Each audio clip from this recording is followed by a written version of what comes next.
ओम नमः शिवाय। हर हर महादेव। माता पार्वती की जय। शिव महापुराण की जय। प्यारे भक्तगणों, आज है सोमवार और मैं आप सभी को सुनाऊंगी श्री शिव महापुराण की कथा, द्वितीय रुद्र संहिता प्रारंभ। कथा है परम पौराणिक सूत जी से शौनकादि ऋषियों की वार्ता, जो विश्व की उत्पत्ति, पालन और लय के एकमात्र कारण है।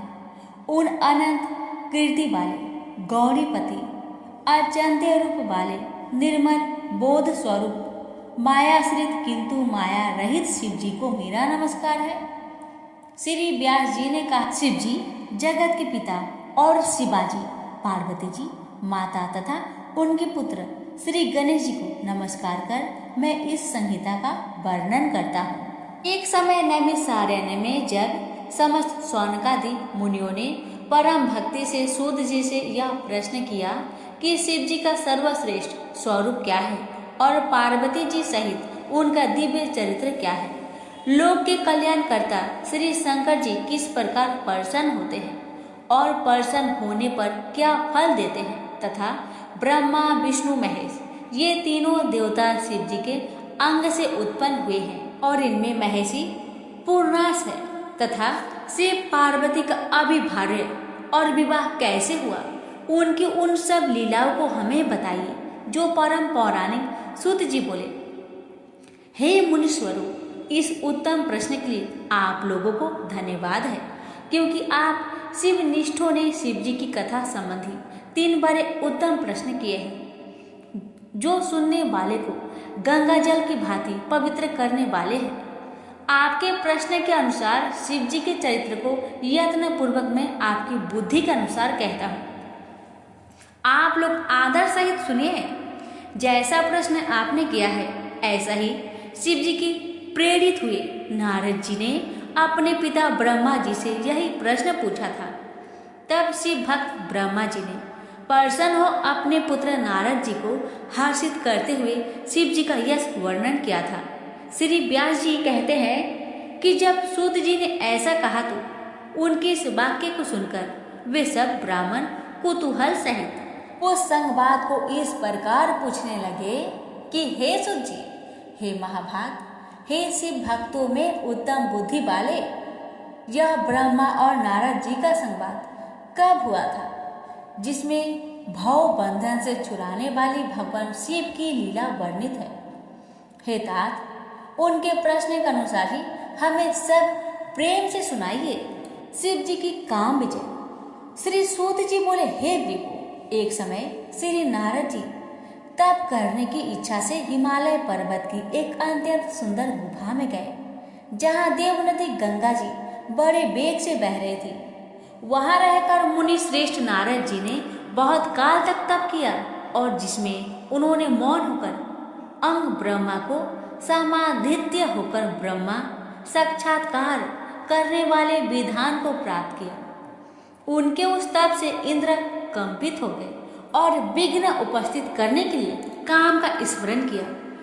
महिषी का पुत्र काम इंद्र के सामने आया। स्वार्थ में कुटिल बुद्धि इंद्र ने कहा, हे महावीर, मेरे बड़े मित्र काम, तुम तो सर्वदा ही मेरा हित करने वाले हो।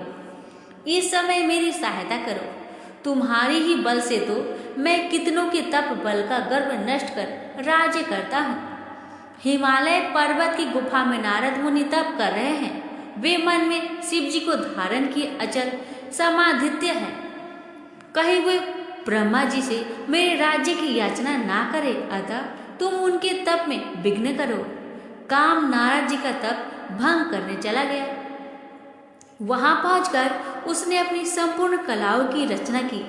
बसंत ने मद से नाना प्रकार का प्रभाव दिखलाया, परंतु नारद मुनि ने चित्त में कुछ भी विकार नहीं हुआ और वह शिव जी की कृपा से इंद्र का गर्व नष्ट हो गया। कारण कि इसी स्थान पर पूर्व काल में शिव जी ने तप कर काम को जलाकर भस्म कर रति को वरदान दिया था और कह दिया था कि यहाँ पर काम का कुछ भी प्रभाव न होगा। तब अपनी गति को व्यर्थ हुआ देखकर कामदेव नारद जी से इंद्र के पास स्वर्ग में चला गया। इंद्र विस्मित हो नारद जी की प्रशंसा करने लगे। शिव जी की कृपा से नारद जी फिर कुछ काल तक वहां तप करते रहे। पश्चात काम को जीतकर नारद जी गर्वित हो गए और शिव जी की माया से मोहित अज्ञानियों के समान उस वृत्तांत को कहने के लिए कैलाश पर्वत पर शिव जी के पास पहुंचे। नारद जी ने रुद्र को प्रणाम कर अभिमान से अपना सब वृत्तांत कह सुनाया और अपने को महात्मा और प्रभु समझा। इस पर रुद्र जी ने कहा, हे तात नारद, तुम धन्य हो, परंतु यह बात जो तुमने मुझसे कही है इसको हरि भगवान के आगे मत कहना और उनके पूछने पर भी तुम इस वृत्तांत को गोप्य ही रखना और किसी प्रकार की भी प्रकाशित न करना। ऐसे तुम मेरे अत्यंत प्रिय विष्णु भक्त मेरे अनुगत होते हो। इसी कारण मैं तुम्हें इतना समझाता हूँ, किंतु शिव जी की माया से मोहित नारद जी ने इस बात को हितकर नहीं समझा और होनहार की प्रबलता से, जिसकी कर्म गति को विद्वान भी नहीं समझ सकते और शंकर भगवान की उस इच्छा का मनुष्य निवारण नहीं कर सकता, वे भी ना कर सके और वे मुनिश्रेष्ठ ब्रह्मलोक को चले गए। वहां जाकर ब्रह्मा जी को नमस्कार कर उन्होंने अपने तपोबल से काम जय को कहा। ब्रह्मा जी ने इस बात को सुनकर शिव जी के चरणों में प्रणाम किया और फिर सब कारण जानकर अपने पुत्र को पुनः ऐसा कहने के लिए निषेध किया, परंतु ब्रह्मा जी के कहने पर भी नारद ने उस पर ध्यान न दिया, क्योंकि उनके मन में मद रूप अंकुर उत्पन्न हो गया था। लोक में शिव जी की जैसी इच्छा होती है वैसा ही होता है कि उनके अधीन यह सब जगत है और उनकी ही आज्ञा में सब स्थित है।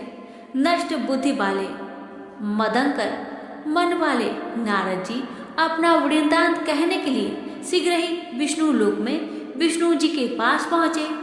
उनके आगमन के कारण जानते हुए भी श्री विष्णु जी ने आदर से उठकर आगे जाकर इतना सत्कार किया और अपने आसन पर बैठाकर शिव जी के चरण कमल का स्मरण करते हुए नारद जी से पूछा कि हे तात, इस समय तुम कहाँ से आ रहे हो और यहाँ कैसे आए हो? हे मुनिवर, तुम धन्य हो, तुम्हारे आगमन से मैं पवित्र हो गया। विष्णु भगवान के इन वाक्यों को सुन गर्वित नारद मत सहित अपना सब वृत्तांत कह गए। भगवान विष्णु नारद के मत पूर्वक और सहेतुक वचन सुनकर सब कारण जान मन ही मन शिव जी की स्तुति करने लगे और नम्रता से मस्तक झुकाकर नारद जी से बोले, हे मुनिश्रेष्ठ, आप धन्य हैं। हे मुनि, काम मोह आदिक तो उनको सताते हैं जिसके हृदय में तीनों देवताओं की भक्ति नहीं है, परंतु आप तो निष्ठिक ब्रह्मचारी और सर्वदा ज्ञान वैराग्य वाले हैं। फिर आपको काम विकार कैसे हो सकता है? आप तो जन्म से ही विकार रहित और सुंदर बुद्धि वाले हैं। मुनिश्रेष्ठ, नारद ने भगवान के इन वचनों को सुनकर हृदय में उन्हें नमस्कार किया और हंसकर भगवान से बोले, हे स्वामी, यह सब आपकी कृपा है। ऐसा कहकर हरि को प्रणाम कर वे इच्छा अनुसार स्थान को चले गए। अब सुनेंगे नारद जी द्वारा शिव गणों को श्राप। ऋषि बोले, हे महाभाग व्यास शिष्य सुत जी, आपको नमस्कार है जो आपने कृपा कर हमारे लिए इस अद्भुत चरित्र का वर्णन किया है। हे तात, यह सब आप हमसे कहिए। श्री व्यास जी कहते हैं कि जब पौराणिकों में उत्तम सूत जी से ऋषियों ने इस प्रकार पूछा तो उनकी अनेक स्तुतियों को सुनकर शिव जी का स्मरण करते हुए सूत जी बोले, जब नारद जी चले गए तो भगवान ने अपनी माया को प्रेरित कर नारद जी के जाने वाले मार्ग में 100 योजन विस्तार वाले एक सुंदर नगर की रचना कर दी, जो उनके विष्णु लोक से भी सुंदर और अनेक वस्तुओं से परिपूर्ण था, जिसमें ऐश्वर्य संपन्न शीलनिधि नाम का राजा अपनी पुत्री के स्वयंवर का महान उत्सव कर रहा था और जिसमें चारों ओर के राजा आए हुए थे तथा वे सभी कन्या के वरण में उत्सुक हुए अनेक प्रकार के भेषों से शोभा संपन्न थे। ऐसे नगर को देखकर नारद जी मुग्ध हो गए और उनमें काम का अद्भुत संचार हुआ है। कौतुकी नारद राजा के द्वार पर जा पहुंचे और राजा शीलनिधि ने उन्हें श्रेष्ठ रत्नों के सिंहासन पर बैठाकर उनकी पूजा की और श्रीमती नामक अपनी कन्या को बुलाकर नारद जी के चरणों में प्रणाम करवाया। तब उस कन्या को देखते ही नारद जी विस्मित हो राजा से उसका परिचय पूछने लगे और परिचय पाकर काम विहल हो उसको पाने की इच्छा कर राजा से बोले, हे राजा, तुम्हारी यह कन्या सब लक्षणों से युक्त है, बड़ी भाग्यशालिनी है और धन्य है। इससे लक्ष्मी के से सभी गुण विद्यमान हैं और देवताओं में श्रेष्ठ, सबका ईश्वर, जो किसी से जीता न जा सके, शिव जी के समान विभु और जो काम को जीतने वाला होगा निश्चय ही वही इसका पति होगा। ऐसा कहकर नारद जी राजा को आज्ञा देकर शिव माया से मोहित स्वेच्छा पूर्वक वहां से चल दिए और मन में विचारने लगे कि इसको स्वयंवर में किस प्रकार प्राप्त करूं तथा यह सब राजाओं को छोड़ अकेले मेरा ही वरण कैसे करेगी। स्त्रियों को प्राय सुंदरता ही अत्यंत प्रिय होती है, जिसे देखकर स्त्रियां प्रसन्न हो निसंदेह उसको बस में आ जाती है। तब विष्णु जी बड़े सुंदर है। नारद जी उनका रूप मांगने के लिए विष्णु लोक को चले गए। वहां विष्णु जी को नमस्कार कर काम विहल नारद जी ने शीलनिधि राजा की विशाल नेत्रा कन्या श्रीमती का परिचय देकर स्वयंवर में उसको वरण करने की इच्छा व्यक्त की और कहा कि यदि आप अपना रूप मुझको दे दे तो अवश्य ही वह मुझको प्राप्त हो सकती है, उसके बिना वह मेरे कंठ में जयमाला नहीं डालेगी। हे नाथ, आप मुझे अपना रूप दीजिए क्योंकि मैं आपका प्रिय सेवक हूँ। सूत जी कहते हैं कि मुनि के इस वचन को सुनकर भगवान हंसे और शिव जी की प्रभुता को जानकर दया से यह वचन बोले, हे मुने, आप जहाँ जाना चाहे चले जाइए। जैसे वेद रोगी का हित करता है वैसे ही मैं भी आपका प्रिय कार्य करूँगा क्योंकि आप मेरे प्यारे हो। ऐसा कहकर भगवान विष्णु मुनि को बंदर का मुख दे दिए और इन पर कृपा करने के लिए अंतर ध्यान हो गए। मुनि ने समझा कि हरि ने मुझ पर कृपा कर दी है, वह कृतार्थ हो चले, परंतु उनके यत्न को नहीं पहचाना। फिर मुनि श्रेष्ठ नारद जी शीघ्र ही वहां गए जहां राजपुत्रों से घिरा हुआ स्वयंवर हो रहा था। फिर तो राजपुत्रों से व्याप्त और दिव्य वह स्वयंवर सभा जो उस समय इंद्र की सभा के समान शोभमान हो रही थी, उसमें जाकर नारद जी बैठ गए और विराजने लगे कि अब वो विष्णु रूपधारी मुझको राजकन्या निश्चय ही वरण करेगी। उन्होंने अपने मुख को कुरूप नहीं जाना। अन्य सब मुनियों ने भी मुनि के पूर्व रूप को देखा और अन्य सभी राजपुत्रों ने भी उस भेद को न जाना, परंतु वहां दो रुद्रगण जो ब्राह्मण के भेष में नारद जी की रक्षा के लिए आए थे, वे उस भेद को जानते थे। वे दोनों मुनि को मूर्ख समझकर मुनि के पास गए और परस्पर बातें करते हुए नारद जी की हंसी करने लगे। छलयुक्त उन्होंने नारद जी का परिहास किया।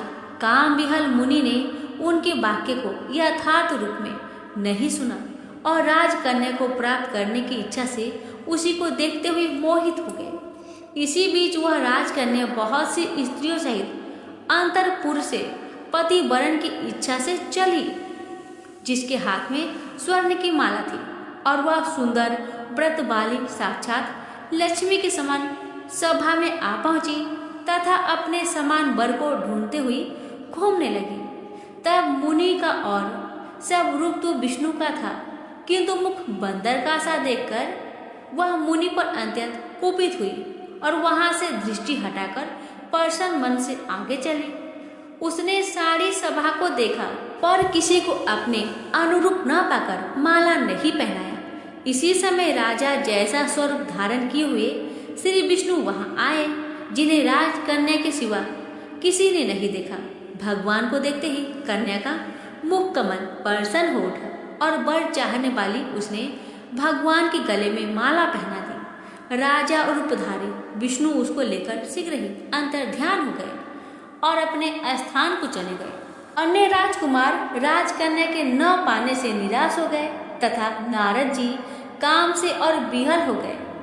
तब उन दोनों रुद्र गणों ने काम विहल नारद से कहा कि आप तो व्यर्थ ही काम मोहित हो, उस कन्या की चाह करते हो। पहले अपना मुख तो देखिए जो कि बंदर के समान बना है। सूत जी कहते हैं कि उनके वाक्य सुनकर नारद जी ने आश्चर्य किया और शिव जी की माया से मोहित उन मुनि ने अपना मुख जल में जाकर देखा तो अंत्यंत क्रोध हो उन्होंने गणों को श्राप दे दिया और कहा कि तुमने मुझ ब्राह्मण की हंसी की है, अतः राक्षस हो जाओ। शिव जी के गण उनके इस श्राप को सुनकर मुनि को मोहित हुआ जानकर कुछ भी ना भूले और शिव जी की स्तुति करते हुए अपने स्थान को चले गए। यह सब शिव जी की इच्छा से थी।